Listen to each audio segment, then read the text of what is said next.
All right. First, just for it won't be in the video, but can you spell your name and where you're from and give your age if you're comfortable with it?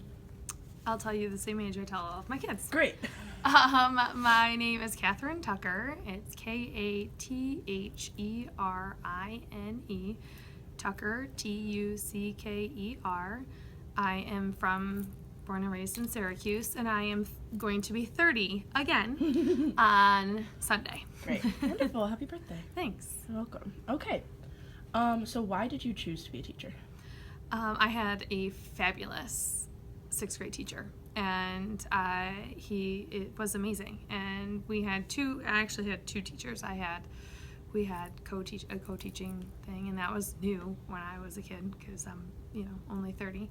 And I just said, I want to be like him. I loved coming to school. It was like a family. And after that, I never had a teacher that I loved as much as I had the love I had for him. So Great. That's awesome. Do you still keep in touch with him? That's just for me.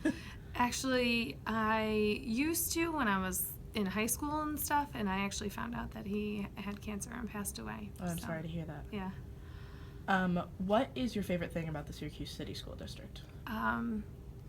I taught in the suburbs before when I first started teaching, and I loved my job. I love teaching, but the experience here is completely different because I'm not just a teacher.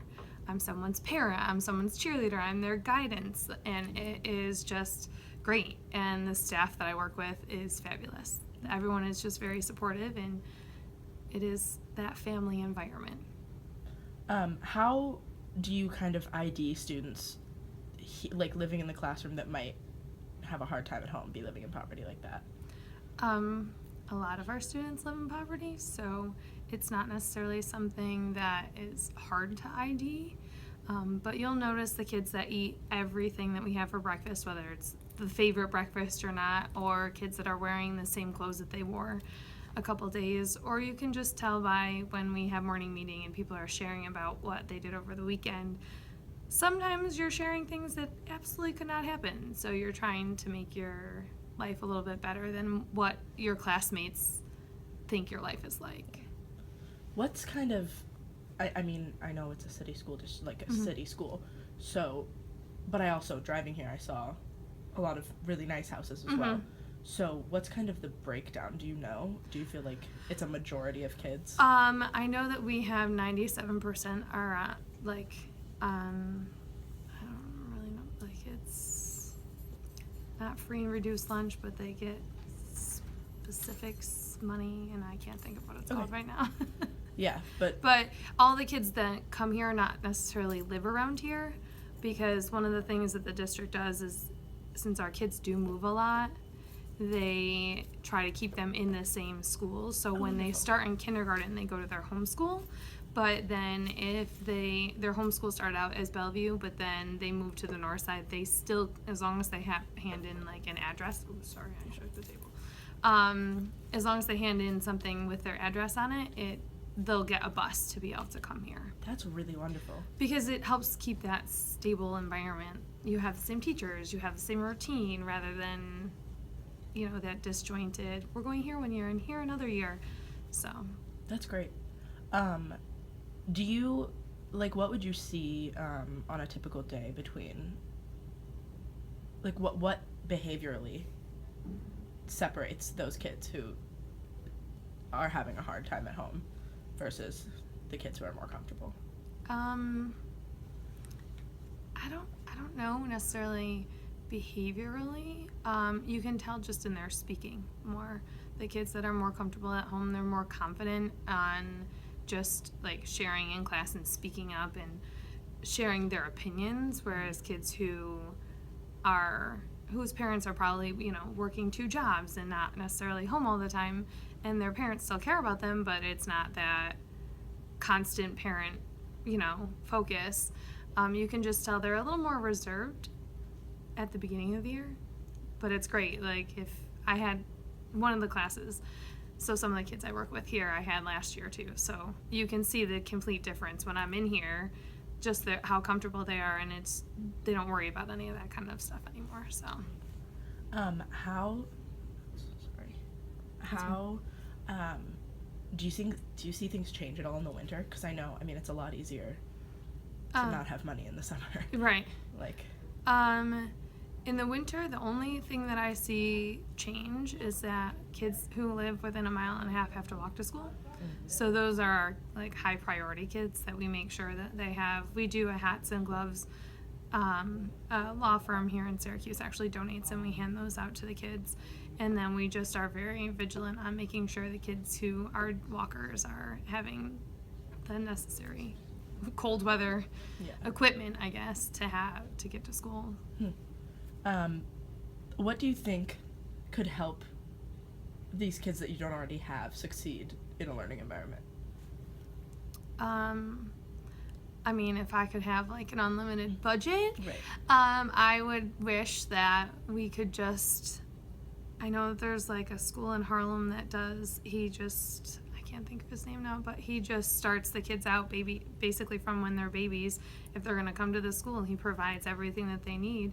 And if we even, maybe not necessarily that, but having the kids when they're, okay, you're going to be enrolled in the city school district at some point, okay, your parent is working, then we will give you free daycare where the kids are having someone read to them and practicing their letters and their colors so that they're coming to school and learning those things, but it's more of a daycare provider, so parents are more likely to be involved with that.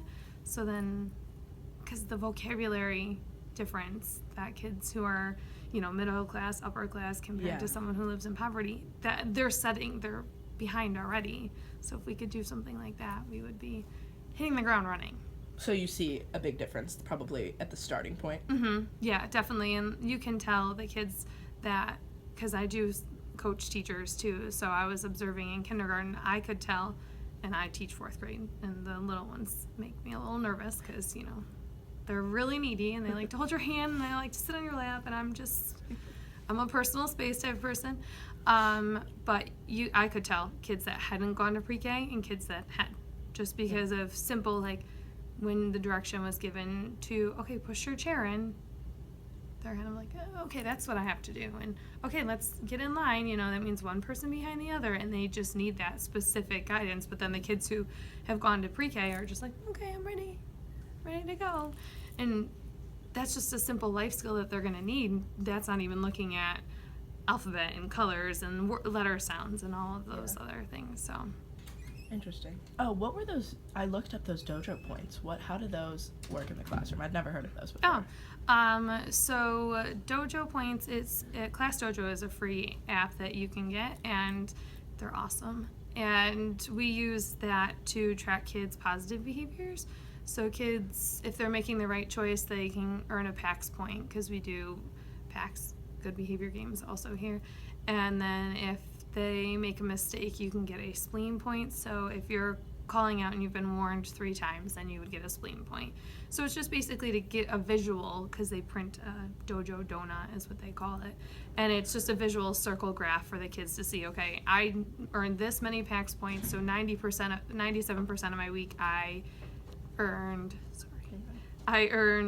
positive points, and then 3% of the week I made mistakes, so I had 3% of my behavior was spleen. So it's just something that we have them track their data so they can see, okay, this week you're not doing so well, so then we can kind of hone in on that too. Do you send that to their parents as well? Yep. They get their dojo donut sent home either on Fridays or Mondays with a newsletter or some sort of like recap of their week. Awesome. So do you feel like that kind of helps involve parents who can't be? Well, and that's one of the best parts about it, is that it does have parent communication, so you can actually post pictures of kids to class stories. So when my kids are doing enrichment, like, I can take a aerial photo of them, post it to our school story, and any parent that is connected. So right now our goal is to have 250, and we have 226 parents connected. So parents can message, they can, rather than having to actually call the teacher, they can just shoot a quick dojo message, and no one actually has to then share their phone numbers. It's just very, oh, I have this app, you have this app, we're now connected through the class, you've invited me, and now we can have complete contact at any point. Yeah. That's really great. I'm gonna tell my mom about that. So I know you said, if you had all the money in the world, what you would do. Do you feel like you have, sorry, I don't know. Yeah. Do you feel like you have the resources at hand to make a good and helpful environment? Or do you feel like you're lacking? I mean, teachers' wish lists are always longer than what they can get. I mean, that's just the reality of it, because if I could have one-to-one devices for everyone, like, yeah, that would be way more engaging. But I also am in a classroom that I have 12 computers, which is not something that other teachers have. So I have to be fortunate for what I have. And I think our principal is fabulous about, I found this little bit of money, who needs something? You know, and she's very good about, okay, if this is what we need, we can make it work. Let's see what we have to do. So I would say definitely yes, and the resources are there. And the professional development that we are given and have the opportunity to attend gives you those skills to help you get those kids running, even if you don't have all the technology or things like that. What was I gonna What do you think is the most important thing for a teacher to do who has kids in poverty in their classroom? Well, I think regardless of whether they have poverty in their classroom, but I think building their relationship, because no kid will trust their teacher if they don't have that relationship. And you have to really put yourself out there and tell the kids about yourself too, because if they don't know about you, then they don't want to tell you about themselves. And just, I mean, one thing that we do in our building is every day a teacher has to spend 2 minutes talking to any student, doesn't have to be in your class, and then just record it, because one of the things that we're finding is that if kids have 2 adults that they feel that they can connect to, they're more likely to be successful in school. So we said, okay, well, we're going to do that, and every teacher has to hand in a personal connection log, and they just have to spend 2 minutes talking to one student every day, and they just record like a brief summary. And we took a baseline data, and we're hoping in December, when we check in with the kids, that they'll be able to say that they have more than one person in the building that they connect to. That's really cool. Last question. Just if you had one thing that you could change for this specifically, what would it be? What do you think needs to change?